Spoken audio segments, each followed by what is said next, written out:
What's up, guys? So figured I'd make another video real quick. In the last video you seen that I got the battery relocation kit installed, and in this one I haven't put the switch in yet for the to shut the alternator off, but we're going to do that shortly. We got some other stuff going on right now. I'll show you real quick what we've been doing to this thing. So as you can see, we got the radiator out, bumpers off of it, and the canisters off of it over there, the reservoir, the overflow reservoir. And I got a piece of the bracket that goes in the front of the motor off, and my headers are off. You might be wondering what the heck, where'd all this stuff come from? Well, I also got my transmission cooler back there sitting on a tire. Well, as you can see, been very busy these past couple days. We took the whole front end off this thing, and then we got the motor sitting right here. So if you've been following this, you'll know that I believe I got a blown head gasket. I'm not for sure yet. I have not taken this head off. That's why I was going to record this while I do it, so you guys can see what's going on with it. Same time I do, kind of get my reaction to it, I guess.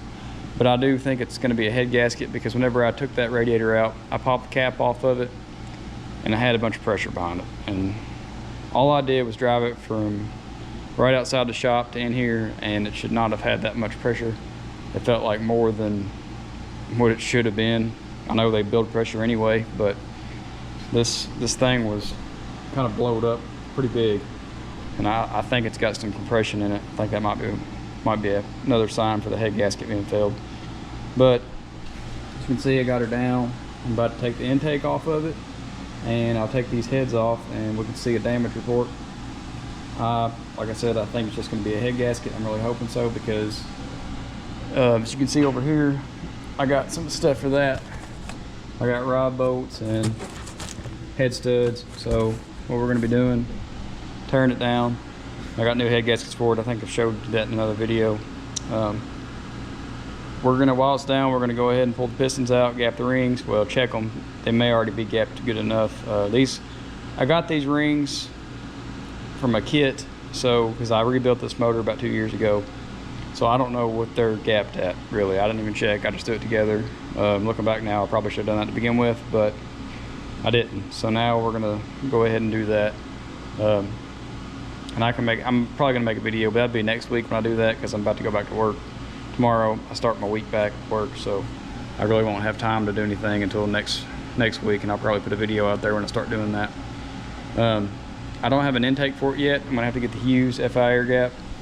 As you can see right now, it's just got the carburetor manifold, don't have any injector bungs, so we're gonna have to get something for that, get that intake, and that should be good. Just real quick, I was gonna show you any D150 guys wondering how I took this front end off. It's pretty simple. Actually, I got all the bolts right here. You can see some of these two are the mounts, or these two are the mounts. It's got a little bushing that holds the front end on. You gotta kind of lift it up over this. The other one stayed in, this one came out. Some of these bolts are from, like these are flex plate bolts and some other stuff. But anyway, I'll show you real quick where they're located at. So I forgot about it, but there is a bolt right here that we forgot to take out, so we was fighting it for a while before we realized that we didn't take that bolt out, which is kind of a pain to get to. You can see it kind of sits right here, and I think that's it. Yeah, you got to go from inside the door and feed an extension through to get it out. But we got it out. And another thing that was kind of a hassle, probably one of the hardest things to do on this whole thing really, was taking these dang wiper arms off. They were stuck on there. Got a little tab, you clip them off and you just pull that thing off, kind of pry it on it. But yeah, another thing to keep in mind if you take yours off, these fender washers are right in the way. But getting the motor out with the front end off of it was absolutely worth it. It was way easy. And like I said, I'm gonna make it to where I can take this thing on and off pretty easily. So some of these bolts ain't gonna be going back. There's another guy on YouTube, he did the same thing.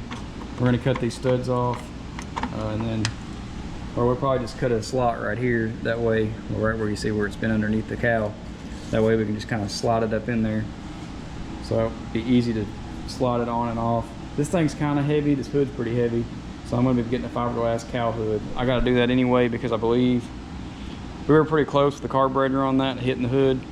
But I think whenever I got my turbo piping going on top of the intake, it's gonna have a hood clearance issue. So we're gonna go ahead and get a cowl hood for this thing. But as I'm throwing it back together, I'm probably not gonna put the turbo on it right now. I just don't really have the funds to do that right now. I'm probably gonna put the EFI on it and put it back together the way it was, except with the EFI.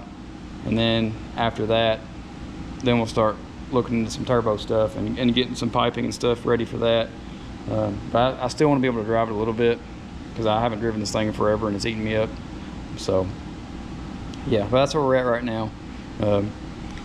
But yeah, it's just got a bolt right here. That's where the stud went. We had to cut that out, made it easier to slide out. Now there's a bolt right there behind the hood. See where there was, it just goes down this way. They don't have a stud on it like this one did. And on the bottom there's 2 bolts. There's 2 bolts here, 2 bolts on the bottom. And then up here you got these 2 mounts. You can see them or not? Look down there where my finger's at. There's a mount hole. Same thing on the other side. That's what I was talking about with we can probably see it in the frame right here. These 2 little holes, that's what holds the front end on. That's a little stud I was talking about. I got the other one around here somewhere, but yeah, they just kind of slide in there. So this thing wasn't too bad. You got to have 2 people to do it. I redid my wiring, as you can see. So all my headlight wiring is coming to this one connector. Made it pretty nice and easy. You can see I just got it zip tied up right now until I find something permanent for it. But this worked great. As you can see, I still got all my wires hooked up to my truck. The only thing I did disconnect is my fan, because I haven't ran those wires yet. Because everything's gonna be a little bit different when I put the EFI system on it. I might control it by the EFI system instead of the way I got it now. I think it's just on a switch. No, it's on the, it's got a coolant sensor in there and it turns when it turn on and off. I may still use that, but we're probably gonna do something with the wiring a little bit different, I'm sure, with the EFI system so it can read it and everything. But anyway, so that's what I did there, just in case any D150 guys out there wondering how I did that. It was pretty simple, really. But yeah, so I'm gonna go ahead and start tearing this motor back down, and I'll let y'all watch that. I'll probably put it on fast motion or whatever. So we'll do that right now.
Alright guys, so real quick I was going to show you, I don't know if you can see this or not, but that looks like gasket material, head gasket, and that is up here.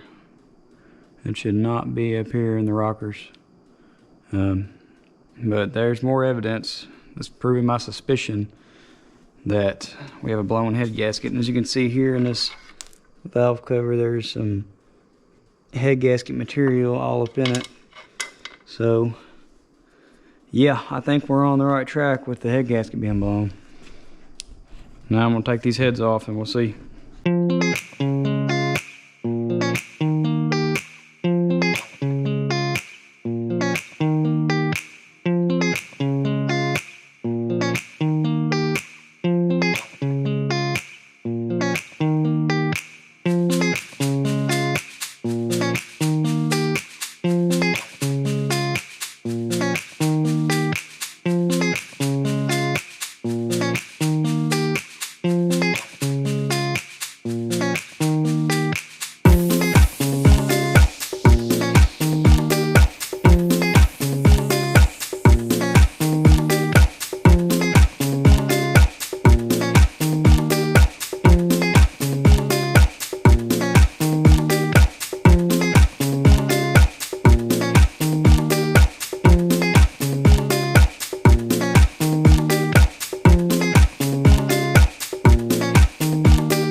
turn the fan off so maybe you can hear me a little better.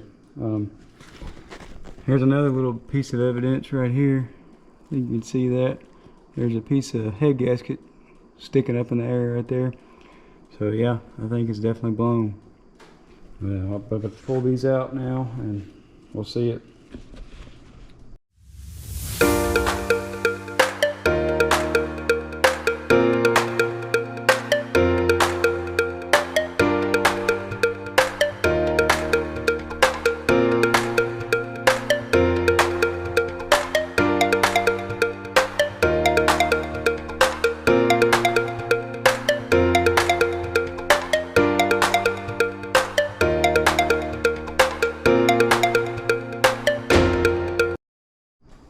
Alright guys, so as that last video you could see, I used my impact to take the heads off. I already broke those head nuts loose, so that's why they came off like that. That's not some super magical impact, just so y'all know. But anyway, I did see something. This is the head gasket this is the cylinder right here that was really low. You can see here where it busted out right there. And you can see over here, you can see where it busted it out. Right where we was looking at earlier, you can see where it popped it out right there. I think that's about it. There's something here, but that may have just been when I was taking this off. But this right here was definitely like that before I took the head off. As you can see in the other video, I could see it right through there, a little hole. Yep. And another thing you could see too is it was kind of milky right here. You can see it's kind of milky. I'm sure some oil might have fallen on it, but none of the other ones are like that. As you can see, this one has had something in it, some oil and water mix or coolant mix, and these other ones have not until just now when I took the heads off. But yeah, these are just kind of discolored. I don't know if you can see that on camera, but this one is definitely milky. I mean, that's just grimy. But yeah, that's definitely our problem. I don't really know how the water got in there. That's kind of interesting. And that cylinder, I guess it had to go through there somehow, but it doesn't really make much sense. I'm not real sure, because that's up here away from all the water jackets. So I'm not real sure what's going on there, how that got water in it. I mean, I guess it could have came out of here or something. I don't know what these holes are. They may be coolant and kind of worked its way over, maybe. There wasn't a whole lot of water in it, I know that. Yeah, there definitely wasn't a lot, but I mean, you can see how wet it is around this one versus the other heads are kind of dry, or they're pretty dry. The other cylinders. This one here is very wet though. But yep, that's definitely our issue. That is not good. But like I said, we've already got head gasket for it. And from what I can see here, this piston is almost at TDC, so you can't really see the cylinder wall too good. I might turn it over and see if we can see down in there a little better. But yeah, I'll do that real quick. I might put it on its side so this water can come out, this coolant can come out of this side. Yeah. Well guys, I think that's gonna wrap it up for this video. Next week, I kind of ran out of time. I gotta get home because I gotta go to work in the morning. You'll probably be seeing this later on in the week because I gotta edit it and everything. But yeah, that's all we're gonna do for today. I still got the other head still on it. We'll take that off next week, and then we'll start seeing what the next plan of action is gonna be then. And I'll film that, everything we're doing. I didn't get any of this on tape, but that was because I was kind of in a time crunch. I really needed to get it done this week so that way I could get started on this, and so that's why this wasn't recorded. But if y'all have any questions about anything I did before here, just let me know and in the comments or something. I'll either make a video about it or I can reply to your comment, something simple. But yeah, it's gonna wrap it up for now. See, we just got some stuff. I got it kind of organized there on what cylinder it was on and everything, so shouldn't be too hard going back together. I'll probably clean some of that stuff up because it's well, it's had gasket material up in there and everything, so I'm gonna do an inspection on everything, make sure everything's good. But yeah, so it definitely was a head gasket blown, as you've seen in the video. But it don't matter because we're gonna put new head gaskets on anyway. We're gonna put head studs in it, and it don't look like it hurt anything. Like I said, next week we'll know for sure because I'll turn this motor over and we'll see down in there. But from what I'm seeing here, all these pistons or cylinder walls still have a good cross hatch on them. They're pretty good. I'll probably throw some oil in here, cover this thing up. So yeah, but other than that, thanks for watching and be tuned for the next video coming out.